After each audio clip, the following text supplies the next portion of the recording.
আসসালামু আলাইকুম। আশা করি সবাই বেশ ভালো আছেন। পবিত্র মাহে রমজান উপলক্ষে আজকে খুব সুন্দর একটা ইসলামিক মুভি এক্সপ্লেন করব। সিনেমাটির নাম দ্য মেসেজ, যেটা 1976 সালে মুক্তি পেয়েছিল।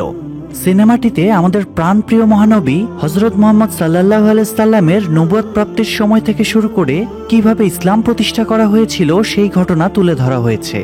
মক্কায় ইসলামের আবির্ভাব, মুসলমানদের উপর কাফেরদের অত্যাচার, নবীজির মক্কা থেকে মদিনায় হিজরত, মদিনা সহ সারা বিশ্বে ইসলামের বিস্তার, বদর ও উহুদের যুদ্ধ সহ বিভিন্ন ঐতিহাসিক ঘটনা খুব সুন্দরভাবে এই মুভিটিতে ফুটিয়ে তোলা হয়েছে। কত ত্যাগ, কত কষ্ট, কত সংগ্রাম, কত রক্তের বিনিময়ে আমাদের ইসলাম প্রতিষ্ঠা হয়েছিল তা এই সিনেমাটি দেখলে সহজেই উপলব্ধি করতে পারবেন। আর হ্যাঁ, আরেকটা জিনিস বলে রাখি, সিনেমাতে মহানবী মুহাম্মদ সাল্লাল্লাহু আলাইহি সাল্লামকে সরাসরি দেখানো হয়নি বা ওনার কোনো কণ্ঠস্বর ব্যবহার করা হয়নি, অর্থাৎ ধর্মীয় অনুশাসন মেনেই সিনেমাটি নির্মাণ করা হয়েছে। তো আসুন আর কথা না বাড়িয়ে ঘটনাগুলো দেখে নেই। সময়টা তখন 610 খ্রিস্টাব্দ, মহানবী হযরত মুহাম্মদ সাল্লাল্লাহু আলাইহি সাল্লামের নবুয়ত প্রাপ্তির সময়। সাহাবীদের দেখা যায় তারা বিভিন্ন অঞ্চলের বাদশাদের কাছে নবীজির পক্ষ থেকে ইসলামের বাণী নিয়ে যাচ্ছিল, কিন্তু বাদশারা একজন মেষপালকের কথায় ইসলাম ধর্ম গ্রহণ করতে রাজি ছিল না। এছাড়া তখন সময়টাই ছিল অন্ধকারে আচ্ছন্ন, সবাই মূর্তি পূজা থেকে শুরু করে এমন কোনো শিরক নেই যে করত না। যাই হোক, পরের দৃশ্যে দেখা যায় দূর দূরান্ত থেকে বিভিন্ন সম্প্রদায় কাবাঘরে মূর্তি স্থাপনের জন্য আসছিল। মক্কা এ সময় ছিল একটি বাণিজ্য নগরী। যাদের ধন সম্পদ বেশি তাদেরকেই দেবতা বলে মনে করা হতো এবং মহামেলার সময়ে তাদের মূর্তি কাবাঘরে স্থাপন করা হতো। ইব্রাহিম আলাইহিস সালামের স্থাপন করা পবিত্র কাবা শরীফ মূর্তি আর দেবতার আশ্রমে পরিণত হয়। এ সময়ে কাবা ঘরে অন্তত 360টি মূর্তি স্থাপিত ছিল এবং ক্রমাগত বিভিন্ন জায়গা থেকে নতুন নতুন মূর্তি এসেই যাচ্ছিল। এসব দেখে কুরাইশ নেতা আবু সুফিয়ান খুবই খুশি ছিল। আবু সুফিয়ান সে সময়ের অত্যন্ত ধনী ব্যবসায়ী ছিল, তাই সমাজে তার সম্মানও অনেক বেশি ছিল। যেসব কাফেলারা মূর্তি নিয়ে আসছিল, আবু সুফিয়ান তাদের খাওয়া দাওয়া এবং অন্যান্য সুবিধার ব্যবস্থা করছিল। যাই হোক, এদিকে নবীজির চাচা আবুল আহাব এবং তার স্ত্রীকে দেখা যায় তারা কাফেলাদের কাছ থেকে মূর্তি নিয়ে কাবাঘরের ভেতরে রাখছিল। একজন কাফেলার থেকে মূর্তি নেবার সময়ে তারা দূরে নবীজিকে দাঁড়িয়ে থাকতে দেখে বেশ বিব্রত হয়ে পড়ে, কারণ নবীজির তাকানোর মাঝেও এমন ম্যাজিক ছিল যা অন্যায়কারীদের অন্তর পর্যন্ত কাঁপিয়ে দিত। তো ভেতরে ঢুকে মূর্তি দেখার সময়ে আবুল আহাবের স্ত্রী রাগী গলায় বলে, মুহাম্মদ এখানে কেন এসেছে? সে চাইলেই তার বড়লোক স্ত্রীর সাথে আরামায়েশে সুন্দরভাবে সংসার করতে পারে, অথচ তা না করে গুহার ভেতরে গিয়ে বসে থাকে। এগুলো খুবই অস্বাভাবিক ব্যাপার। তাছাড়া সে দেবতা এবং সমাজের বিরুদ্ধে গিয়ে নিজের ধ্বংস ডেকে আনার চেষ্টা করছে। সময় থাকতে আপনার তাকে থামানো উচিত, কারণ আপনি তো তার চাচা। আবুল আহাব তখন বলে, মুহাম্মদ সময় হলেই শুধরে যাবে, আর যদি না শুধরায় তাহলে তার খাল কেটে কুমির আনার মতোই অবস্থা হবে।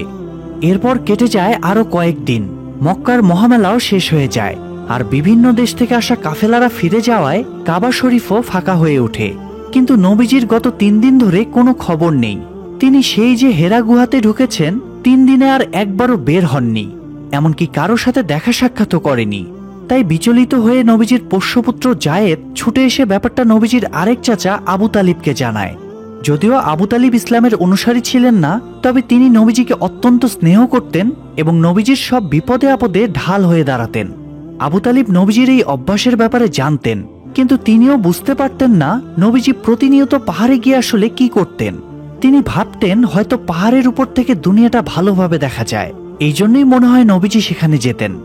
যাই হোক, সেদিন ছিল 27শে রমজান, সোমবার, 610 খ্রিস্টাব্দ। এই অলৌকিক রাতেই জিব্রাইল আলাইহিস সালাম নবীজির কাছে ওহী নিয়ে আসে এবং নবীজি নবুয়ত প্রাপ্ত হন। এরপরে প্রচন্ড জ্বর নিয়ে নবীজি বাড়ি ফেরেন। তিনি তার স্ত্রী খাদিজা, আলী রাদিয়াল্লাহু আনহু এবং বন্ধু আবু বকরকে এই ঘটনা খুলে বলেন। সেখান থেকে পোষ্যপুত্র জায়েদও ঘটনাটা জানতে পারে। নবীজির সাহাবীরা উদ্বিগ্ন হয়ে বাড়ির সামনে অবস্থান করছিল। এ সময় আবু তালিব নবীজির খোঁজ নিতে আসলে জায়েদ তাকে নবীজির নবুয়ত প্রাপ্তির ঘটনাটা জানায়।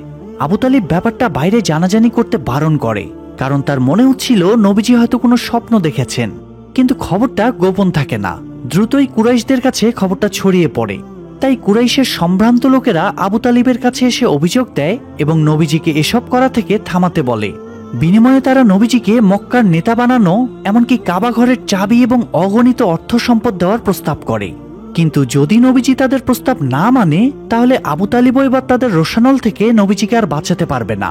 তো আবু তালিব বিচলিত হয়ে নবীজির কাছে যায় এবং বলে, আমি তোমাকে কোলে পিঠে করে মানুষ করেছি, তাই আমি তোমাকে আঘাত পেতে দেখতে পারবো না। ওদের বিরুদ্ধে গেলে ওরা তোমাকে মেরে ফেলবে, আর যদি তুমি নিজের পূর্বপুরুষদের ধর্মকে মেনে নাও তাহলে তোমাকে ধন সম্পদে ভরিয়ে দেওয়া হবে। কিন্তু নবীজি এত লোভনীয় প্রস্তাব ফিরিয়ে দিয়ে বলেন, যদি ওনার এক হাতে সূর্য এবং অন্য হাতে চাঁদ তুলে দেওয়া হয় তবুও তিনি ইসলামের প্রচার থেকে এক পাও সরে আসবেন না। আবু তালিব তখন হতাশ হয়ে ফিরে এসে নবীজির কথাটা কুরাইশদের জানায়। এতে তারা আরো বেশি ক্ষেপে যায়। এদিকে তরুণ আবু হুজাইফাকে দেখা যায়, তাকে তার বাবা কুরাইশ নেতা উতবা, বোন হিন্দা এবং ভাই ওয়ালিদ তিনজনে মিলে বোঝাচ্ছিল সে নবীজিকে অনুসরণ করে ভুল পথে যাচ্ছে, এই পথে গেলে তার ধ্বংস অনিবার্য। কিন্তু ইসলামের মাহাত্ম্য এবং নবীজির উত্তম চরিত্র তো হুজাইফার হৃদয়কে জয় করে নিয়েছিল, তাই সে ইসলামের জন্য নিজের পরিবারকে ত্যাগ করে বেরিয়ে যায়। পরের সিনে কয়েকজন তরুণ যুবককে দেখা যায় যারা রাতের আধারে গোপনে নিজেদের ভেতরে ইসলাম চর্চা করছিল। এ সময় তাদের কাছে নবীজির পক্ষ থেকে সাহাবী আবু জাফর আল্লাহর বাণী নিয়ে আসে। আল্লাহর বাণীতে কন্যা শিশুকে জীবন্ত কবর দেওয়ার ভয়াবহতা সম্পর্কে উল্লেখ করা ছিল। এ সময় একটা মোড়ক ডেকে উঠে, অর্থাৎ আজকের মতো তাদের আলোচনার সময় শেষ, আর একটু পরেই সকাল হবে, তাই কেউ দেখে ফেলার আগেই তাদেরকে বাড়ি ফিরতে হবে। তো একে একে সবাই বাড়ি ফিরে যায়, কিন্তু পথে আবু সুফিয়ানের লোকেরা সাহাবী আম্মার ইবনে ইয়াসিরকে দেখে ফেলে। আম্মার বাড়ি ফিরে দেখে তার বাবা মা উদ্বিগ্ন হয়ে বসে আছে। এ সময় আম্মারের হাতে ধাক্কা লেগে টেবিলে থাকা একটা দেবতার মূর্তি নিচে পড়ে ভেঙে যায়। এটা দেখে আম্মারের বাবা মা আঁতকে উঠে। তারা হাহাকার করে বলতে থাকে, তাদের দেবতার মূর্তি ভেঙে গেল, তাহলে এখন তাদের কে রক্ষা করবে? আম্মার তখন বলে, যে দেবতা নিজেই নিজেকে রক্ষা করতে পারে না সে অন্যদের কিভাবে রক্ষা করবে? আম্মারের বাবা মা তখন তাকে বোঝায় সে মুহাম্মদের সাথে মিশে নষ্ট হয়ে যাচ্ছে, তার চিন্তাধারা খারাপ হয়ে যাচ্ছে।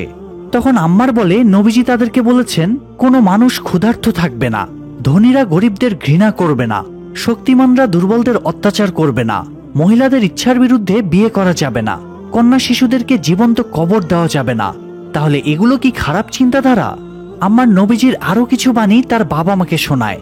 এতে করে ওনারা নিজেদের ভুল বুঝতে পারেন এবং ইসলাম গ্রহণ করার সিদ্ধান্ত নেন। কিন্তু এরই মধ্যে আরেক বিপত্তি ঘটে যায়। আম্মারকে ইসলাম চর্চার অপরাধে কুরাইশ নেতাদের মজলিসে তুলে নিয়ে যাওয়া হয়। সেখানে আবু সুফিয়ান, উতবা, উমাইয়া ইবনে খালফ এবং আবু জাহেলের মতো ক্ষমতাধর নেতারা উপস্থিত ছিল। আম্মারের সাথে কুরাইশ নেতাদের ধর্ম এবং নীতিনৈতিকতা নিয়ে অনেক তর্ক বিতর্ক হয়ে যায়। শেষে আম্মার যখন বলে, নবীজি বলেছেন মানুষ হিসেবে একজন কৃতদাস এবং তার মনিব দুজনেই সমান, এই কথাটা নেতাদের ইগোতে লেগে যায়। কারণ মনিবেরা তো নিজেদেরকে কৃতদাসের দেবতা বলে মনে করত। আর এই ব্যাপারটা প্রমাণ করার জন্য উমাইয়া আম্মারকে চাবুক মারার জন্য তার কৃতদাস বেলালকে নির্দেশ দেয়। কিন্তু বেলাল ইসলামের প্রতি অনুরাগী ছিল, সে এক আল্লাহকে বিশ্বাস করত, তাই সে উমাইয়ার নির্দেশ অমান্য করে।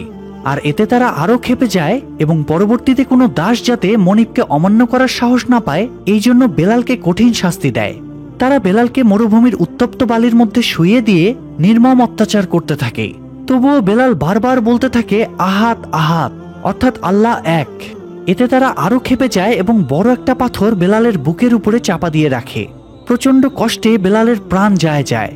এ সময় সেখানে নবীজির পোষ্যপুত্র জায়েদ ছুটে আসে এবং আবু বক্করের পক্ষ থেকে 200 দিরহাম দিয়ে বেলালকে মুক্ত করে নেয়। যাই হোক, এরপর শুরু হয় ইসলামের নতুন জয়যাত্রা। আল্লাহর নির্দেশে নবীজি সাহাবীদের কাছে বার্তা পাঠান, এখন থেকে প্রকাশ্যে ইসলামের প্রচারণা চালানো হবে। বার্তা পাওয়া মাত্রই সাহাবীরা দলে দলে বেরিয়ে পড়ে এবং লা ইলাহা ইল্লাল্লাহু মুহাম্মাদুর রাসূলুল্লাহ এই স্লোগানে আকাশ বাতাস মুখরিত করে তোলে। নবীজির সাথে তারা দল বেঁধে কাবা ঘরের দিকে এগোতে শুরু করে। নবীজির সাহাবীরা এবার প্রকাশ্যে বেরিয়ে এসেছে, এটা দেখে কুরাইশরা খুব বিচলিত হয়ে পড়ে। আবু জাহেল তখন কুরাইশ লোকদের কূটবুদ্ধি দেয় তারা যেন নবীজির অনুসারীদের কাবার দিকে এগুতে বাধা দেয়। তাই তারা বাড়ির ছাদে অবস্থান নেয় এবং ক্রমাগত নবীজি ও সাহাবীদের উপরে পাথর নিক্ষেপ করতে থাকে। অনেকে আবার তাদের পথ রুখেও দাঁড়ায়। তবুও ক্রমাগত আঘাত সহ্য করে নবীজি এবং সাহাবীরা এগোতেই থাকে। তারা যখন কাবার সামনে চলে আসে তখন আবু জাহেল বর্ষাধারীদের দিয়ে মুসলমানদের মেরে ফেলার চিন্তা করে, কিন্তু আবু সুফিয়ান তাদের সরে আসতে বলে। তারা এতক্ষণ এত অত্যাচার করেও মুসলমানদের আটকাতে পারেনি, তাই তারা যদি আরো বেশি কিছু করার চেষ্টা করে তাহলে মুসলমানদের প্রতি বিধর্মীদের সহানুভূতির সৃষ্টি হবে। তো এবার পথ ফাঁকা পেয়ে নবীজি সাহাবীদের নিয়ে কাবার সীমানায় ঢুকে পড়ে এবং সবার সামনে ইসলামের বাণী প্রচার করা শুরু করে। কিন্তু আবু জাহেল এগুলো সহ্য করতে পারছিল না। সে কাফেরদের নিয়ে নবীজি এবং সাহাবীদের উপরে আক্রমণ করে এবং মারধর করে আহত করে দেয়। এ সময় ঘোড়া ছুটিয়ে সেখানে নবীজির চাচা বিখ্যাত বীর যোদ্ধা হামজা ইবনে আব্দুল মুত্তালিব রাদিয়াল্লাহু আনহু চলে আসেন। আবু জাহেল নবীজিকে আঘাত করেছে দেখে হামজাও আবু জাহেলকে আঘাত করে আর সবার সামনে ঘোষণা করে আজ থেকে সেও মুহাম্মাদের অনুসারী। হামজাকে মক্কার লোকেরা ভীষণ ভয় পেত, তাই আবু জাহেল সহ সব কাফিরেরা সেখান থেকে পালিয়ে যায় এবং ইসলামের জয়যাত্রার প্রথম ধাপ সম্পন্ন হয়। তো রাতে এই কথাটা আবু সুফিয়ান এবং তার স্ত্রী হিন্দা জানতে পেরে অনেক বেশি বিচলিত হয়ে পড়ে। হামজার মতো বীর, যে কিনা সিংহকেও নিমিষেই শিকার করে ফেলতে পারে, সেও নবীজির পাশে ঢাল হয়ে দাঁড়িয়েছে, এই ব্যাপারটা তাদের আতঙ্কিত করে তোলে। হিন্দা কিছুতেই বুঝতে পারছিল না একজন অশিক্ষিত লোক কিভাবে পাহাড়ে চড়ল আর 3 দিনের মধ্যে আল্লাহর চিরন্তন বাণী আল কোরআন নিয়ে ফিরে এলো। তবে কোরআনের বাণীকে মিথ্যা প্রমাণ করা তো তাদের পক্ষে সম্ভব ছিল না, তাই তারা এবার এমন কিছু করার প্ল্যান করে যাতে মানুষ ভয়ে ইসলামের পথ থেকে ফিরে আসে। এই জন্য তারা মক্কার দুর্বল লোকদের ধরে নিয়ে গিয়ে অমানবিক নির্যাতন শুরু করে। তাদের মধ্যে আম্মার এবং তার পরিবারকেও ধরে নিয়ে যাওয়া হয়েছিল। আম্মারের চোখের সামনেই তার মা সুমাইয়া রাদিয়াল্লাহু আনহুকে আবু জাহেল অত্যাচার শুরু করে। তবুও সুমাইয়া এক আল্লাহর বিশ্বাসে অটুট থাকে। এই জন্য আবু জাহেল তাকে দুনিয়ার ইতিহাসে সবচেয়ে নির্মমভাবে হত্যা করে। তাই আল্লাহ পাক সুমাইয়া রাদিয়াল্লাহু আনহুকে প্রথম মুসলিম নারী শহীদ হিসেবে কবুল করে নেন। সেদিন আম্মারের বাবা সহ আরো কয়েকজনকে কাফিরেরা মেরে ফেলে এবং অসংখ্য সাহাবীকে আহত করে ফেলে রেখে যায়। খবর পেয়ে হামজা নবীজির সাহাবীদের নিয়ে সেখানে যায় এবং বেঁচে থাকা মুসলমানদের উদ্ধার করে। নবীজি বুঝতে পারেন কাফিরেরা সব সাহাবীদের মেরে ফেলবে, তাই তিনি সবাইকে মক্কা ত্যাগ করে আবিসিনিয়ায় চলে যাওয়ার নির্দেশ দেন। আবিসিনিয়ার বাদশাহ নজাশী একজন বিধর্মী খ্রিস্টান হলেও সে অত্যন্ত দয়ালু ছিল। তার দেশে কেউ নির্যাতিত হতো না, তাই সাহাবীরা নবীজির নির্দেশ মতো উত্তপ্ত মরুভূমি এবং কাফেরদের নজরদারি উপেক্ষা করে আবিসিনিয়ার উদ্দেশ্যে যাত্রা শুরু করে। তবে এই কথাটা আবু সুফিয়ানের কানে পৌঁছালে সে বেশ ঘাবড়ে যায়, কারণ মক্কার ভেতরের ঘটনা বাইরে প্রকাশ পেয়ে গেলে ব্যবসায়িক দিক থেকে তারা ক্ষতিগ্রস্ত হবে। তাই সাহাবীদের ফিরিয়ে আনতে সে তার একজন পার্টনার ওমরকে আবিসিনিয়ার বাদশাহ নজাশীর কাছে পাঠিয়ে দেয়। ওমর গিয়ে নজাশীকে বোঝায় তাদের কয়েকজন দাস বিদ্রোহ করে আবিসিনিয়াতে অবস্থান নিয়েছে, তাই সে সেই সকল দাসদের ফিরিয়ে নিয়ে যেতে চায়। কিন্তু নজাশী আগে নবীজির সাহাবীদের মুখে তাদের বক্তব্য শুনতে চাইছিল। এই জন্য সাহাবীদের রাজদরবারে আনা হয়। নজাশী তাদেরকে ইসলাম ধর্মের ব্যাপারে জিজ্ঞেস করে এবং মুহাম্মদ সাল্লাল্লাহু আলাইহি সাল্লাম যে আসলে আল্লাহর প্রেরিত রাসূল সেটার প্রমাণ দিতে বলে। সাহাবীরা তখন কোরআনের আলোকেই ইসলামের মাহাত্ম্য বর্ণনা শুরু করে। কোরআনে যে ইব্রাহিম আলাইহিস সালাম, মুসা আলাইহিস সালাম এবং ঈসা আলাইহিস সালামের কথা উল্লেখ আছে সেটাও বলে। খ্রিস্টানদের প্রভু ঈশার কথা উল্লেখ আছে শুনে নজাশী জিজ্ঞেস করে ঈশার ব্যাপারে তাদের কোরআনে কি বলা আছে। তখন সাহাবীরা ঈসা আলাইহিস সালামের জন্মের ঘটনা খুলে বলে। সব শুনে নজাশীর চোখে অশ্রু চলে আসে। তিনি তখন রাজদণ্ড দিয়ে একটা দাগ টেনে বলে, তোমাদের ধর্ম আর আমার ধর্মের মাঝে পার্থক্য হলো শুধুমাত্র এই দাগের সমান। আমাদের প্রভু ঈসা যা বলে গিয়েছেন মুহাম্মদও তাই বলছেন, তাই মুহাম্মদ অবশ্যই সঠিক। তো নজাশী সাহাবীদের উপরে খুশি হয়ে তাদের যতদিন ইচ্ছা আবিসিনিয়া থাকার অনুমতি দেয় এবং তাদের প্রোটেকশনেরও ব্যবস্থা করে। আর ওমর মক্কায় ফিরে এসে আবু সুফিয়ানকে এসব জানালে সে ক্রোধে ফেটে পড়ে।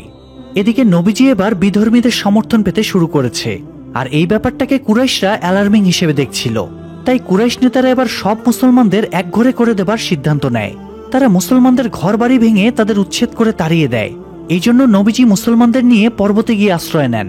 এমনকি পরবর্তী 3 বছর তারা এভাবেই ক্ষুধা, তৃষ্ণা আর গরমের অসহনীয় কষ্ট সহ্য করে কাটিয়ে দেন। এরই মধ্যে নবীজির জীবনের সবচেয়ে করুণ সময় চলে আসে। ওনার প্রিয়তমা স্ত্রী খাদিজা ইন্তেকাল করেন। এমনকি সেই শোক কাটতে না কাটতেই ওনার প্রিয় চাচা আবু তালিবও ইন্তেকাল করেন। আবু তালিব মৃত্যুর শেষ মুহূর্ত পর্যন্ত নবীজি এবং মক্কাবাসীদের মধ্যে বিরোধের সমাধান করার চেষ্টা করেছিলেন, কিন্তু সেটা তো আর সম্ভব হয়নি। যাই হোক, আবু তালিবের মৃত্যুর পরে নবীজি ওনার শেষ আশ্রয়টুকুও হারিয়ে ফেলেন। মক্কা তার জন্য অনিরাপদ হয়ে পড়ে। তাই তিনি পালক পুত্র জায়েদকে নিয়ে পাহাড়ের পাদদেশে তাইফ নগরীতে আশ্রয় নেন। কিন্তু সেখানকার মানুষেরা ওনাকে গ্রহণ করেন না। তারা ছোট বাচ্চাদের লেলিয়ে দেয় এবং বাচ্চারা পাথর মারতে মারতে নবীজি এবং জায়েদকে এলাকা ছাড়া করে। নবীজি এই দিনটাকে ওনার জীবনের সবচেয়ে কষ্টকর দিন হিসেবে অভিহিত করেছিলেন। তবে এরই মধ্যে একটা আশার আলো দেখা যায়। গোত্রযুদ্ধে জর্জরিত আনসার গোত্রের কিছু সম্ভ্রান্ত লোক মদিনা থেকে আকাবা পাহাড়ে এসে নবীজির সাথে দেখা করে। মদিনার 2 প্রধান আরব গোত্র আউস এবং খাজরাজ দীর্ঘদিন ধরে অভ্যন্তরীণ দ্বন্দ্বে জড়িত ছিল, তাই তারা নবীজির মধ্যস্থতায় এই গোত্রযুদ্ধের অবসান ঘটাতে চাইছিল। বিনিময়ে তারা ইসলাম গ্রহণ করতে সম্মত হয়। এমনকি তারা সেই দিনই কালিমা পড়ে ইসলাম গ্রহণ করে এবং নবীজির অনুসারীদের নিয়ে মদিনা অভিমুখে যাত্রা শুরু করে। আর এটাই ছিল সেই ঐতিহাসিক মক্কা হতে মদিনার হিজরত। প্রায় 70 জন সাহাবী ছোট ছোট দলে বিভক্ত হয়ে প্রায় 250 মাইল পথ পাড়ি দিয়ে মদিনায় চলে যায়। আর এই জন্য তারা এই দিনটিকে স্মরণীয় রাখতে এই দিন থেকেই হিজরি সন গণনা শুরু করে। তবে নবীজি কিন্তু তখনও এত বিপদের মধ্যেও মক্কায় থেকে যান, যাতে ওনার সাহাবীরা নিরাপদে মদিনায় পৌঁছাতে পারে। কিছুদিনের মধ্যে এই খবরটাও আবু সুফিয়ানের কানে পৌঁছে যায়। সে মদিনার বনু নাদির গোত্রের প্রধান হুয়াই ইবনে আখতাবকে ডেকে আনে। এরপরে আবু সুফিয়ান, হিন্দা, আবু জাহেল, উমাইয়া এবং হুয়াই মিলে নবীজিকে হত্যার পরিকল্পনা করে। আবু জাহেল মক্কার 7টা আলাদা গোত্র থেকে 7 জন যুবককে নিয়ে এসে তাদেরকে দিয়ে নবীজিকে হত্যার প্র্যাকটিস করায়। তারা সব গোত্র থেকে একজনকে নিয়েছিল, যাতে নবীজিকে হত্যার দায় সবার উপরে সমানভাবে পড়ে। যাই হোক, একদিন রাতে তারা অ্যাকশনে নেমে যায় এবং নবীজিকে হত্যা করতে ওনার বাড়িতে ঢুকে। কিন্তু মহান আল্লাহ তো উত্তম পরিকল্পনাকারী। আল্লাহর নির্দেশে নবীজি হযরত আলীকে নিজের বিছানায় শুইয়ে দেন এবং একজন বেদুইনের সহায়তায় আবু বকরকে নিয়ে মক্কা থেকে পালিয়ে যান। আত্মাইরা নবীজির বিছানায় আলীকে দেখে সেখান থেকে সরে আসে। এতগুলো কুরাইশ কাফেরদের চোখকে ফাঁকি দিয়ে নবীজি পালিয়ে গেল, এই ব্যাপারটাতে আবু সুফিয়ান খুবই ক্ষেপে যায়। সে ঘোষণা দেয়, নবীজি আবু বকর এবং তার সাহায্যকারী বেদুইনকে জীবিত অথবা মৃত অবস্থায় যে ধরে নিয়ে আসতে পারবে তাকে সে 100টা উট পুরস্কার দেবে। পুরস্কারের কথা শুনে দলে দলে কুরাইশরা চারিদিকে ছড়িয়ে পড়ে। কুরাইশদের মধ্যে একজন পথ প্রদর্শক ছিল, যার নাম কুরাইশ ইবনে কুলসুম। পাহাড়ের পথঘাট একদম তার নখদর্পণে। কথিত আছে এই লোক বাতাসের গন্ধ শুকে পাখির বাসাও খুঁজে বের করতে পারে। তো তাকেই অনুসরণ করে কুরাইশরা সাওর পাহাড়ের সামনে এসে দাঁড়ায়। বাস্তবে নবীজি কিন্তু তখন সাওর গুহার ভেতরেই লুকিয়েছিল। তবে আল্লাহর কুদরতের তো তুলনা হয় না। আল্লাহর নির্দেশে একটা মাকড়সা মুহূর্তের ভেতরে গুহার প্রবেশ মুখে একটা জাল বানিয়ে ফেলে, আর পাশেই একটা কবুতর বাসা বানিয়ে ডিম পেড়ে তা দিতে শুরু করে। এই জন্য গুহার সামনে এসে কুরাইশরা ভাবে, যেহেতু গুহার মুখে মাকড়সা জাল বুনেছে, আবার কবুতরও নিশ্চিন্তে ডিমে তা দিচ্ছে, তাহলে হয়তো দীর্ঘদিন ধরে এই গুহাতে কেউ প্রবেশ করেনি। এই ভেবে তারা আর গুহার ভেতরে না ঢুকে সেখান থেকে চলে যায়। আর এভাবেই আল্লাহ আরো একবার উনার প্রিয় রাসূলকে বাঁচিয়ে দেন। যাই হোক, প্রায় 3 দিন গুহায় লুকিয়ে থাকার পরে নবীজি বের হয়ে মদিনা অভিমুখে যাত্রা শুরু করেন, কারণ সেখানে ওনার অনুসারীরা অধীর আগ্রহ এবং দুশ্চিন্তা নিয়ে অপেক্ষা করছিল। অবশেষে দীর্ঘ পথ পাড়ি দিয়ে নবীজি মদিনার কুবাতে এসে পৌঁছান। দূর থেকে তারা নবীজিকে আসতে দেখে আনন্দে উল্লাসে মাতোয়ারা হয়ে পড়ে। সাহাবী এবং মদিনাবাসী ছুটে গিয়ে প্রিয় নবীকে অভ্যর্থনা জানায়। পাশাপাশি মদিনাবাসী তালা আল বাদ্রু আলাইন, অর্থাৎ আমাদের নগরে পূর্ণিমার চাঁদ উঠল, এই গানটা গেয়ে নবীজিকে স্বাগত জানায়। এদের মধ্যে ভালো মানুষের ছদ্মবেশে হুয়াই ইবনে আখতাবও ছিল। সে নবীজির কাছে ভালো সাজার জন্য নিজের বাড়িতে নবীজিকে আশ্রয় দিতে চায়, কিন্তু নবীজি তা প্রত্যাখ্যান করেন। কারণ নবীজি কোনো একজনের বাড়িতে আশ্রয় নিলে এতে অনেকের মনেই অসন্তোষ দেখা দিত। এই জন্য নবীজির উটকে ছেড়ে দেওয়া হয় এবং বলা হয়, উট যেখানে গিয়ে থামবে সেখানেই নবীজির আশ্রয়স্থল বানানো হবে। তো উট কিছুটা সামনে গিয়ে একটা জায়গা সিলেক্ট করে দেয়। তখনই সবাই সিদ্ধান্ত নেয় এখানে আল্লাহর ঘর মসজিদ বানানো হবে। এই মসজিদে তারা নামাজ পড়বে এবং এখানেই নবীজি বসবাস করবেন। তো সবাই দ্রুত মসজিদ বানানোর কাজে লেগে পড়ে। নবীজি নিজেও সবার সাথে কাজ করছিলেন। চাচা হামজা রাদিয়াল্লাহু আনহু তখন নবীজিকে বলেন, ওনার তো কাজ করার প্রয়োজন নেই, এখানে কাজ করার জন্য অনেক মানুষ আছে। কিন্তু নবীজি নিজেকে বাকিদের মতোই সাধারণ মানুষ হিসেবে মনে করতেন। তাই তিনিও সবার মতোই অক্লান্ত পরিশ্রম করে অবশেষে সবাই মিলে পৃথিবীর প্রথম মসজিদ নির্মাণ করেন। মসজিদ নির্মাণ শেষ হবার পরে নবীজি কৃতদাস বেলাল রাদিয়াল্লাহু আনহুকে নির্দেশ দেন, সে যেন উঁচুতে দাঁড়িয়ে আল্লাহর ইবাদতের জন্য তার মিষ্টি কণ্ঠে সবাইকে আহ্বান জানায়। বেলাল রাদিয়াল্লাহু আনহু রাসূলের নির্দেশ মতো একটা উঁচু জায়গায় দাঁড়িয়ে দুনিয়ার প্রথম মুয়াজ্জিন হিসেবে আজান দেয়। বেলালের সুমধুর কণ্ঠ শুনে মদিনাবাসীরা বাড়ি থেকে বেরিয়ে এসে মসজিদের সামনে জড়ো হয়। এরপরে মক্কা ও মদিনাবাসীরা একে অপরকে আলিঙ্গন করে এক নতুন ভ্রাতৃত্বের বন্ধনে আবদ্ধ হয়, আর এই বন্ধনের নাম হলো মুসলমান। যাই হোক, হুয়াই এখানকার সব ঘটনা আবু সুফিয়ানের দরবারে গিয়ে জানায়। নবীজি এত মানুষের সমর্থন পাচ্ছে, এটা দেখে সুফিয়ান আরো ক্ষেপে যায়। সে এবার নবীজির অনুসারীদের চূড়ান্তভাবে মক্কা থেকে উচ্ছেদ করার সিদ্ধান্ত নেয়। সাহাবীরা যেসব বাড়িঘর, জিনিসপত্র, দোকানপাট রেখে গিয়েছিল, আবু সুফিয়ান সেসব দখল করে নেয় আর দামেস্কের সাথে লুট করা মালামাল দিয়ে ব্যবসা শুরু করে। হুয়াই এবার মদিনায় এসে সাহাবীদের সেই খবরটা দেয় এবং তাদের উস্কে দিয়ে যুদ্ধে নামতে বলে। কিন্তু হামজা হুয়াইকে থামিয়ে দিয়ে বলে, যতক্ষণ না রাসূল সাল্লাল্লাহু আলাইহি সাল্লাম নির্দেশ দিচ্ছেন ততক্ষণ তারা কেউ যুদ্ধে লিপ্ত হবেন না। কারণ আল্লাহ এবং রাসূল যুদ্ধ, রক্তপাত এগুলো পছন্দ করেন না। কিন্তু কিছুদিনের ভেতরে পরিস্থিতি এতটাই খারাপ হয়ে উঠে যে স্বয়ং আল্লাহ নবীজিকে যুদ্ধের পথ বেছে নিতে নির্দেশ দেন, কেননা এই মুহূর্তে নিজেদের আত্মরক্ষার জন্য যুদ্ধ ছাড়া আর কোনো উপায় ছিল না। তবে আল্লাহ সাবধান করে দিয়েছেন, শত্রুপক্ষ যুদ্ধ থামিয়ে দিলে যেন মুসলমানরাও যুদ্ধ থামিয়ে দেয়। তো নবীজি আল্লাহর নির্দেশ মুসলমানদের জানিয়ে দিতেই তারা যুদ্ধের জন্য বেরিয়ে পড়ে। প্রায় ৩ শতাধিক যোদ্ধা, ৭০টা উট এবং 2টো ঘোড়া নিয়ে তারা বদরের ময়দানের দিকে এগিয়ে যায়। তবে যুদ্ধের আগে নবীজির নির্দেশে বেলাল রাদিয়াল্লাহু আনহু সবাইকে যুদ্ধের রুলসগুলো বলে দেয়। যেমন তারা সাধারণ মানুষকে আঘাত করবে না, কোনো অসহায় মানুষ, বিশেষ করে মহিলা, ছোট বাচ্চা এবং বৃদ্ধদেরকে আঘাত করবে না, শুধুমাত্র তাদেরকেই আঘাত করবে যারা মুসলমানদেরকে মারতে আসবে। এদিকে কুরাইশরা জেনে যায় নবীজি তাদের বিরুদ্ধে যুদ্ধ করার জন্য বদরের প্রান্তরে এগিয়ে আসছেন। তাই তারা মুসলিমদের 2টো ঘোড়ার বিপরীতে 100 ঘোড়া, 70টা উটের বিপরীতে কয়েকশো উট এবং অন্তত 1000 খানেক যোদ্ধার বিশাল বহর নিয়ে বেরিয়ে পড়ে। কুরাইশ নেতা উতবার ছেলে ওয়ালিদ যুদ্ধের খবর দেওয়ার জন্য আবু সুফিয়ানের কাছে যায়, কিন্তু আবু সুফিয়ান কুরাইশদের সাথে বেইমানি করে যুদ্ধে যোগ না দিয়ে ব্যবসায়িক কাজে পশ্চিমের দিকে বেরিয়ে যায়। আসলে ব্যবসার অজুহাতে নবীজির রোশানল থেকে বাঁচতে দূরে পালানোই তার মূল উদ্দেশ্য ছিল। যাই হোক, ওয়ালিদ ফিরে এসে কুরাইশ নেতাদের এই কথাটা জানালে তারা আবু সুফিয়ানের উপর বেশ আপসেট হয়, কিন্তু তারা যুদ্ধের সিদ্ধান্তে অটল থাকে। তারা এবার মুসলমানদের শেষ করেই ছাড়বে। অন্যদিকে মুসলমানদের দেখা যায় তারা বদরের কূপগুলোর কাছে আশ্রয় নিয়েছিল। তো পরের দিন সকালে নবীজির নির্দেশে তারা প্রাণ ভরে পানি পান করে এবং কূপগুলো পাথর দিয়ে ভরাট করে ফেলে, যাতে কুরাইশরা এখানে এসে পানি পান করতে না পেরে দুর্বল হয়ে যায়। তবে কয়েকটা কূপ মুসলমানরা নিজেদের দখলে রেখে দিয়েছিল, যাতে প্রয়োজনে নিজেদের চাহিদা মেটানো যায়। তো কিছুক্ষণের ভেতরে কুরাইশদের বিশাল বহর বদরের ময়দানে এসে পৌঁছায়। নবীজির পরিকল্পনা মতো কুরাইশরা কূপের কাছে এসে আশাহত হয়ে পড়ে। এত দূর থেকে এসে তারা তৃষ্ণার্ত ছিল, তাই পানি না পেয়ে তারা কিছুটা হলেও দুর্বল হয়ে পড়ে। তবে জেদের দিক থেকে তারা তখনও স্ট্রং ছিল। যাই হোক, আরবদের একটা নিয়ম ছিল, মূলত যুদ্ধের আগে তারা দ্বৈত যুদ্ধে অংশ নিত, মানে দুই পক্ষে সেরা 3 জন যোদ্ধা তরবারি বা বল্লম দিয়ে মুখোমুখি লড়াই করবে, আর এরপরেই মূল যুদ্ধ শুরু হবে। তো কুরাইশ কাফিরদের পক্ষ থেকে এগিয়ে আসে উতবা, উতবার ভাই সাহেবা এবং উতবার ছেলে ওয়ালিদ। আর মুসলমানদের পক্ষে যুদ্ধের জন্য এগিয়ে আসে মহাবীর হামজা, মহাবীর আলী রাদিয়াল্লাহু আনহু এবং উবাইদা রাদিয়াল্লাহু আনহু। তো 6 জন মুখোমুখি হবার পরে যুদ্ধ শুরু হয়। যুদ্ধের কিছুক্ষণের ভেতরেই মহাবীর হামজা সাহেবাকে হত্যা করে, এরপরে মহাবীর আলী ওয়ালিদকে হত্যা করে। অন্যদিকে উবাইদা এবং উতবা দুজনেই একে অপরের কাছে আহত হয়। উবাইদাকে তাই আহত অবস্থায় সরিয়ে নিয়ে যাওয়া হয়, আর উতবাকে হামজা এবং হযরত আলী মিলে হত্যা করে। তো দ্বৈত যুদ্ধ শেষ হলে এবার মূল যুদ্ধ শুরু হয়। দক্ষ সেনাপতি হামজার দিক নির্দেশনায় মুসলমানদের কাছে পরাস্ত হয়ে কুরাইশরা পিছু হটে যায়। এরপরে শুরু হয় হাতাহাতি, বল্লম এবং তরবারির যুদ্ধ। যুদ্ধের এক পর্যায়ে বেলাল তার পুরনো মনিব উমাইয়াকে হত্যা করে। তারপরে ইসলামের চরম শত্রু আবু জাহেলও নিহত হয়। প্রথম সারির নেতা এবং যোদ্ধাদের মৃত্যুর পরে কুরাইশরা দিগ্ভ্রান্ত হয়ে যায়। কিছু মুসলমান মারা গেলেও অধিকাংশ কুরাইশরাই যুদ্ধে মারা যায়, আর যারা বেঁচে থাকে তারা প্রাণ বাঁচিয়ে যুদ্ধের ময়দান থেকে পালিয়ে যায়।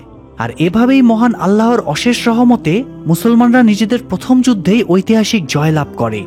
যাই হোক, এই যুদ্ধের পরে মক্কায় হাহাকার নেমে আসে। মক্কার কুরাইশ স্ত্রীরা স্বামীদের মৃত্যু শোকে ছন্নছাড়া হয়ে যায়। এদিকে আবু সুফিয়ানকে দেখা যায় সে বাণিজ্য থেকে ফিরে এসে ভাবছিল, যাক, যুদ্ধে না গিয়ে এবারের মতো প্রাণে বেঁচে গেলাম। কিন্তু আবু সুফিয়ানের স্ত্রী হিন্দা রাগে জেদে পাগল প্রায় হয়ে যাচ্ছিল, কারণ যুদ্ধের শুরুতে নিহত 3 জনই তার পরিবারের, মানে উতবা হলো তার বাবা, সাহেবা হলো চাচা এবং ওয়ালিদ হলো ভাই। তাদের মৃত্যুর জন্য হিন্দা হামজাকেই দায়ী করছিল, কারণ হামজার তরবারির আঘাতেই উতবার মৃত্যু নিশ্চিত হয়েছিল। এই জন্য হিন্দা শপথ করে সে এমন কাউকে খুঁজে বের করবে যে হামজাকে হত্যা করতে পারবে। হামজাকে হত্যার পরে সে হামজার বুক চিরে তার কলিজাটা বের করে রক্ত খেয়ে পিপাসে মেটাবে। স্ত্রীকে পাগলের মতো আচরণ করতে দেখে আবু সুফিয়ান এগিয়ে গিয়ে তাকে শান্ত করার চেষ্টা করে এবং বলে তারা মিত্রদের নিয়ে আবারও বিশাল বহর তৈরি করবে এবং সবার হত্যার প্রতিশোধ নেবে। এদিকে বেলালকে দেখা যায় জোহরের ওয়াক্তে সে আজান দেওয়া মাত্রই মদিনার সবাই দোকানপাট, ব্যবসা ফেলে রেখে মসজিদে নামাজ পড়তে চলে যায়। এ সময় একজন ভিনদেশী বণিক মদিনায় ঢোকে। সে চারিদিকে শুনশান আর নীরবতা দেখে বেশ অবাক হয়। সে আরো অবাক হয় এটা দেখে যে এখানে সবগুলো দোকানের মালামাল উন্মুক্তভাবে পড়ে আছে। সে মুখ ফুটে বলেই ফেলে, দোকানগুলো তো কেউই পাহারা দিচ্ছে না, এদের কি চুরি হবার ভয় নেই? এ সময় হামজা মসজিদে যাচ্ছিল, তাই সে বণিকের কথাটা শুনতে পেয়ে এগিয়ে আসে এবং বলে, দোকানগুলো আল্লাহ পাহারা দিচ্ছেন। এরপরে হামজা বণিককে জিজ্ঞেস করে, মদিনায় আসার পথে আপনি নিশ্চয়ই মক্কার উপর দিয়ে এসেছেন, ওখানকার পরিস্থিতি কি আমাকে জানান। বণিক জানায়, মক্কায় কুরাইশরা আবার সংঘবদ্ধ হচ্ছে, নতুন করে যুদ্ধের প্রস্তুতি নিচ্ছে। এছাড়া শোক ভুলে গিয়ে সবাই এখন নাচ গানেই মেতে আছে। তো পরের সিনে আবু সুফিয়ানের মজলিস দেখা যায়। সেখানে নাচ গানের মহা আসর জমেছিল। সেখানেই হিন্দা ওয়াসি নামের একজন দাসের খোঁজ পেয়ে যায়, যে নিখুঁতভাবে বর্ষা নিক্ষেপ করতে পারত। হিন্দা ওয়াসির কাছে গিয়ে বলে, সে যদি হামজাকে মারতে পারে তাহলে হিন্দা তাকে বিপুল পরিমাণ অর্থ সম্পদ সহ মুক্ত করে দেবে। তো পরবর্তী কয়েকদিনের মধ্যেই কুরাইশ কাফেররা ৩,০০০ যোদ্ধার বিশাল বাহিনী নিয়ে মুসলমানদের বিরুদ্ধে যুদ্ধ করতে উহুদের ময়দানে এসে উপস্থিত হয়। খবর পেয়ে নবীজির নির্দেশে মুসলমানরাও পর্যাপ্ত প্রস্তুতি নিয়ে উহুদের ময়দানে চলে আসে। যদিও মুসলমানদের যোদ্ধা এবং অস্ত্র সামগ্রী কুরাইশদের চেয়ে অনেক কম ছিল, কিন্তু তাদের আল্লাহর উপরে ভরসা ছিল। তাই এই বিশাল বাহিনী দেখেও তারা একটুও ভয় পাচ্ছিল না। কুরাইশ বাহিনীর সাথে হিন্দাও সেখানে এসেছিল। সে হামজাকে দেখিয়ে দিয়ে ওয়াসিকে বলে, তোমার এই লোকটাকেই হত্যা করতে হবে। এদিকে কুরাইশ বাহিনীর সাথে হামজা ঘোড়ায় চড়া একজন নতুন যোদ্ধাকে দেখতে পায়। সে তখন তার সহযোদ্ধা ওয়াদ্দাকে ডেকে জিজ্ঞেস করে, এই লোকটা আবার কে? ওয়াদ্দা জানায়, এই লোকটার নাম খালিদ বিন ওয়ালিদ। খালিদের নাম শুনে হামজা কিছুটা হলেও বিচলিত হয়ে পড়ে, কারণ খালিদ অত্যন্ত হিংস্র এবং ক্ষিপ্র একজন যোদ্ধা ছিল। যদিও নবীজি খালিদকে আটকানোর ব্যবস্থা করে রেখেছিলেন। তিনি পাহাড়ের পেছন দিকে অনেকগুলো সেনা মোতায়েন করে রেখেছিলেন, যাতে তাদেরকে ক্রস করে খালিদের ঘোড়সওয়ার বাহিনী যুদ্ধের মূল পয়েন্টে না আসতে পারে। তো কিছুক্ষণের ভেতরে যুদ্ধ শুরু হয়ে যায়। বদরের চেয়েও উহুদের যুদ্ধ আরো বেশি ভয়ঙ্কর ছিল। হামজা তার দক্ষ হাতে একের পর এক কাফেরকে কতল করে যাচ্ছিল, কিন্তু ওয়াসি বর্ষা হাতে হামজাকে টার্গেট করেছিল। সুযোগ পেতেই সে দূর থেকে বর্ষা নিক্ষেপ করে এবং হামজা মুহূর্তের ভেতরেই মারা যায়। মুসলমান যোদ্ধাদের কাছে হামজা খুব জনপ্রিয় ছিল, তাই হামজার মৃত্যুতে তারা খুবই ক্ষেপে যায় এবং শত্রুদের উপরে ক্রমাগত আক্রমণ চালাতে থাকে। এক পর্যায়ে হার মেনে নিয়ে কুরাইশ যোদ্ধারা পালাতে শুরু করে। এ সময় পাহাড়ের পেছনের দিকে নবীজি যেসব যোদ্ধাদের পাহারায় দাঁড় করিয়ে রেখেছিলেন, তারা ভাবে কুরাইশরা তো পালিয়ে যাচ্ছে, তাই পরাজিতরা যুদ্ধের ময়দানে যেসব সোনাদানা ফেলে যাচ্ছে সেগুলো তো অন্যরা কুড়িয়ে নেবে। শেষে তাদের ভাগ্যে হয়তো কিছুই জুটবে না। এই জন্য লোভে পড়ে তারা নবীজির নির্দেশ অমান্য করে যুদ্ধের ময়দানের দিকে ছুটে যায়। আর খালিদ এতক্ষণে এই সুযোগের অপেক্ষাতেই ছিল। পাহাড়ের পেছন দিকটা এবার ফাঁকা হয়ে যাওয়ায় সে নিজের বাহিনী নিয়ে পাহাড় ঘুরে এসে পেছন থেকে মুসলমানদের উপর অ্যাটাক করে। এবার মুসলমানরা দুই দিক থেকে অবরুদ্ধ হয়ে যায়। নবীজির কথাটাকে অমান্য করায় প্রায় জিতে যাওয়া যুদ্ধটা তারা নির্মমভাবে হেরে যায়।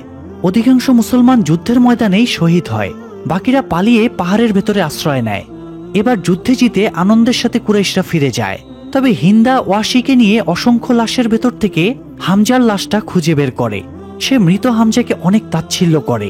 এরপরে হামজার বুক চিরে কলিজাটা বের করে সত্যিই হামজার রক্তপান করে নিজের পরিবারের হত্যার প্রতিশোধ নেয়। যাই হোক, যুদ্ধে হেরে মদিনায় ফিরে আসার পরেও মুসলমানরা নিজেদের মনোবল হারায় না। তারা এটাকে আল্লাহর পরীক্ষা হিসেবে ধরে নিচ্ছিল। নবীজির নির্দেশে মুসলমানরা সিদ্ধান্ত নেয় এবার তারা মক্কায় হজ করতে যাবে। এই জন্য হজের মৌসুমে নবীজি সম্পূর্ণ নিরস্ত্রভাবে মুসলমানদের নিয়ে মক্কা অভিমুখে এগোতে শুরু করে। পথে ক্লান্ত হয়ে তারা এক জায়গায় বিশ্রাম নিতে বসে, কিন্তু তখনই খালিদের ঘোড়সওয়ার বাহিনী এসে চারিদিক থেকে ঘিরে ধরে। খালিদ ঘোড়া ছুটিয়ে তাদের সামনে চলে আসে। বেলাল উঠে তখন খালিদের সামনে এসে দাঁড়ায় এবং আসসালামু আলাইকুম বলে সালাম দেয়। খালিদ ঘোড়া নাচিয়ে বেলালকে আক্রমণ করার ভয় দেখায়, কিন্তু বেলালের ভেতরে ভয়ের ছিটে ফোঁটাও দেখা যাচ্ছিল না। খালিদ মুসলমানদের চোখের দিকে তাকিয়ে বুঝতে পারে তার বাহিনীর কাছে থাকা যে কোনো অস্ত্রের চেয়েও এদের চোখের দৃষ্টি আরো বেশি ধারালো। এছাড়া নিরস্ত্র মানুষের উপরে খালিদ আক্রমণ করতে চাইছিল না, তাই সে নিজের বাহিনী নিয়ে ফিরে যায়। নবীজি মুসলমানদের নিয়ে সেখানেই তাঁবু গাড়েন। রাতে কুরাইশদের পক্ষ থেকে চুক্তির অফার নিয়ে সুহাইল নামের একজন আসে। কুরাইশরা মুসলমানদের সাথে আগামী 10 বছরের জন্য যুদ্ধবিরতি দিয়ে শান্তির প্রস্তাব রাখে। চুক্তি অনুযায়ী আগামী 10 বছর দুই পক্ষের কেউ কারো উপরে আক্রমণ করবে না। তো এই চুক্তির মাধ্যমে মুসলমানরা খুব আনন্দিত হয়। নবীজি এই সুযোগে ইসলামের মাহাত্ম্য সারা বিশ্বে ছড়িয়ে দেবার চিন্তা করেন। দূতের মাধ্যমে নবীজির ইসলামের দাওয়াত বিভিন্ন রাজ্যের রাজা বাদশাদের কাছে পৌঁছে যেতে থাকে। সাহাবীরাও আরবের সাধারণ মানুষের কাছে গিয়ে ইসলামের মাহাত্ম্য বর্ণনা করতে থাকে। এভাবেই ইসলাম ধর্মাবলম্বীদের সংখ্যা দিনকে দিন বাড়তেই থাকে। দূর থেকে খালিদ সাহাবীদের উপরে নজর রাখছিল। ইসলামের বাণীগুলো শুনে সে এতটাই মুগ্ধ হয়ে যায় যে একদিন সে সোজা মসজিদে এসে নবীজির সামনে হাঁটু গেড়ে বসে। এরপরে সে কালিমা পড়ে ইসলাম গ্রহণ করে এবং এতদিন ইসলামের বিপক্ষে থাকার কারণে ক্ষমা চায়। সে তার শরীরে থাকা সোনার অলংকারগুলো আল্লাহর রাস্তায় দান করে দেয়।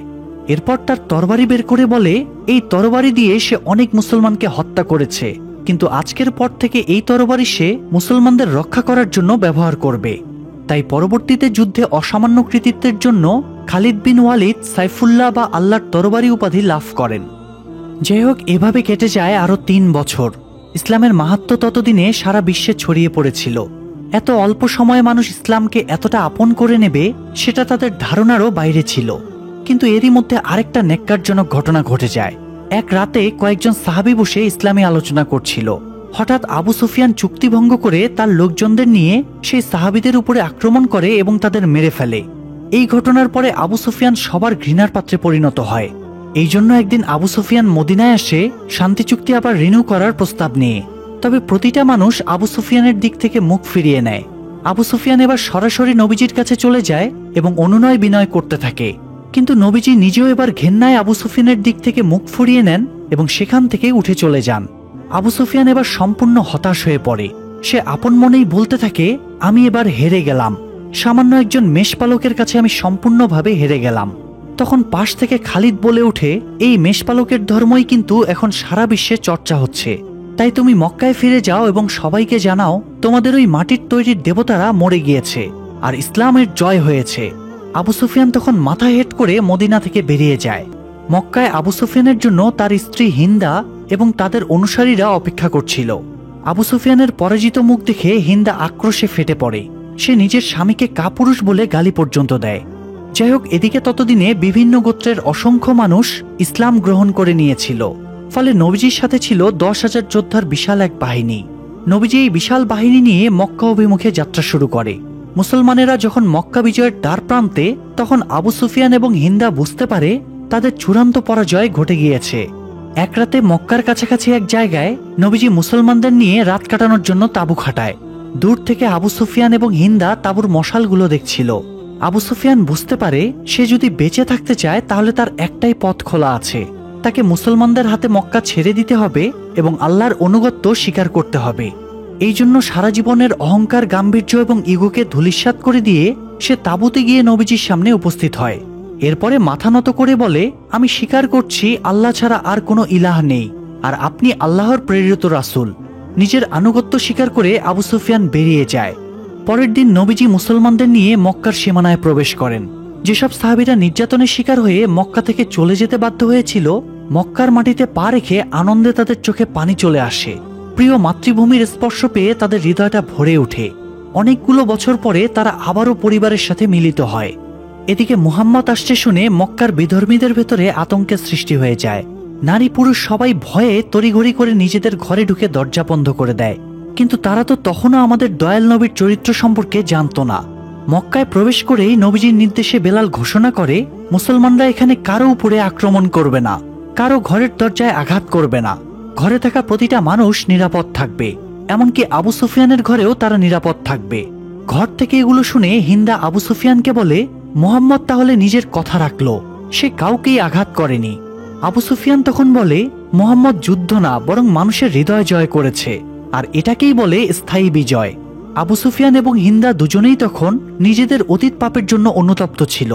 তারা নিজেদের ভুল এখন হারে হারে উপলব্ধি করতে পারছিল। হিন্দা বলে সে বাইরে যেতে চায়। আবু সুফিয়ানও নিশ্চয়তা দিয়ে বলে তারা অবশ্যই বাইরে যাবে, কারণ মুসলমানদের কাছে তারা সম্পূর্ণ নিরাপদ। যাই হোক, নবীজি মক্কায় ঢুকে সোজা কাবা ঘরে চলে যান। তখনও কাবাকে কুলুষিত মুক্ত করা বাকি ছিল, কারণ তখনও কাবা ঘরে অন্তত 360টা মূর্তি রাখা ছিল।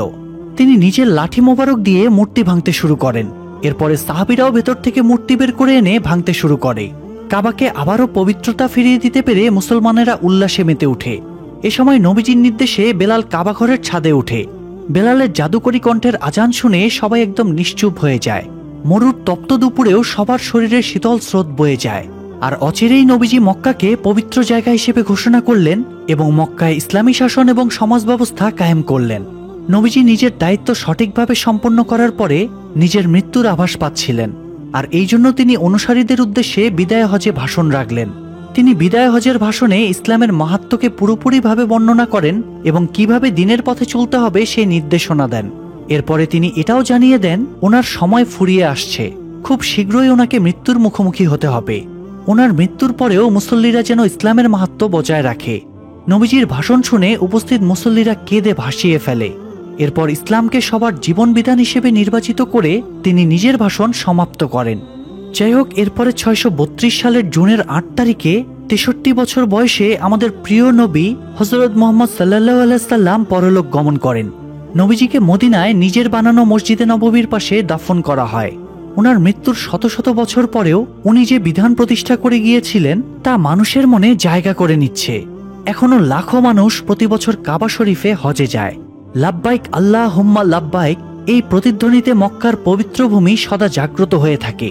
মহান রাব্বুল আলামিন আমাদের সবাইকে হযরত মুহাম্মদ সাল্লাল্লাহু আলাইহি সাল্লামের প্রতিষ্ঠিত দিনের পথে চলার তৌফিক দান করুন এবং আমাদের হজে যাওয়ার সামর্থ্য দিন। তবে আমার এই এক্সপ্লানেশনে যদি কোনোরকম কোনো ভুল হয়ে থাকে তাহলে আমি প্রত্যেক মুসলিম ভাইদের কাছে ক্ষমা প্রার্থনা করছি। আল্লাহ পাক সবাইকে ভালো রাখুক। আল্লাহ হাফেজ।